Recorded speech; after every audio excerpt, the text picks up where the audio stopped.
शकुनी गांधार राज सुबल का पुत्र था। गांधारी इसी की बहन थी। वह गांधारी के स्वभाव से विपरीत स्वभाव वाला था।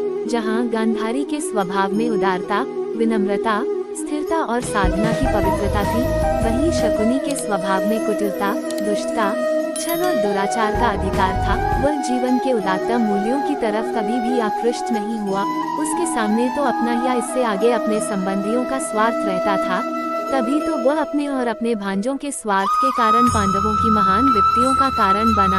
दुर्योधन को वह बहुत चाहता था। उसकी ओर से इसी ने युधिष्ठिर के साथ जुआ खेला था। पासे फेंकने में इसकी बराबरी और कोई नहीं कर सकता था। अपने इस अपूर्व कौशल से ही इसने युधिष्ठिर को एक भी दांव जीतने का अवसर नहीं दिया। हर एक दांव युधिष्ठिर हारते जाते उन्होंने अपना सर्वस्व दांव पर लगा दिया।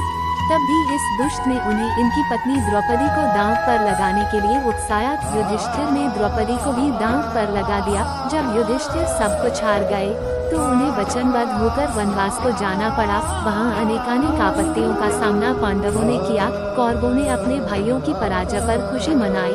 इन सब में गर्व से फूलने वाले दो व्यक्ति थे। एक था दुर्योधन और दूसरा था शकुनी।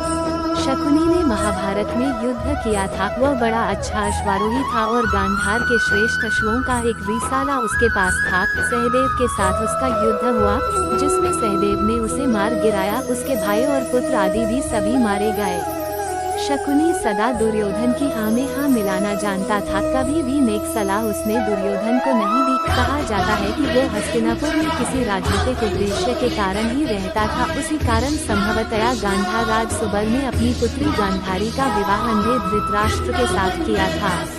कुछ लोग तर्क रखते हैं कि आखिर तो शकुनी कौरवों का मामा था। फिर यदि उसने इनके भले के लिए कोई बुरा काम किया तो वो एक संबंधी के लिए स्वाभाविक ही है। कौन ऐसा होगा जो अपने संबंधी के भले के लिए प्रयत्न नहीं करेगा।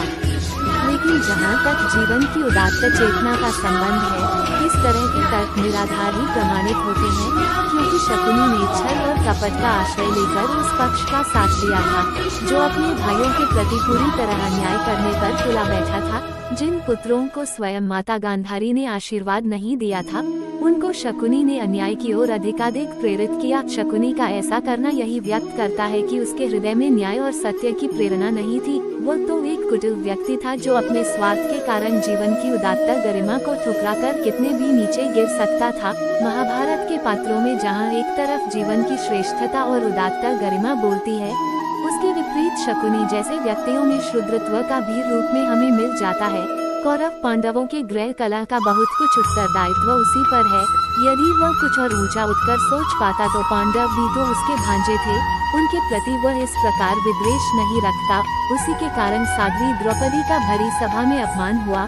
बाद में भी जब महाभारत का हाहाकार चारों ओर फैल चुका था, उसने अपनी कुटिलता नहीं छोड़ी थी। दुर्योधन ने द्रोणाचार्य से युधिष्ठिर को पकड़कर ले जाने की प्रार्थना की थी। वह चाहता था कि शकुनी मामा फिर युधिष्ठिर के साथ जुआ खेलकर उन्हें हरा दे और इस प्रकार उनको वनवास के लिए भेज दे, जिससे ये सारा युद्ध ही समाप्त हो जाए। उस समय भी शकुनी इसके लिए तैयार हो गया था। इस तरह देखा जाए तो पांडवों के कष्टों के लिए तो शकुनी उत्तरदायी है ही, बल्कि कौरवों के नाश का भी एकमात्र कारण वही है। यदि जाए के समय वह छल नहीं दिखाता तो पता नहीं कौरव कुल का इस प्रकार भीषण अंत होता या नहीं।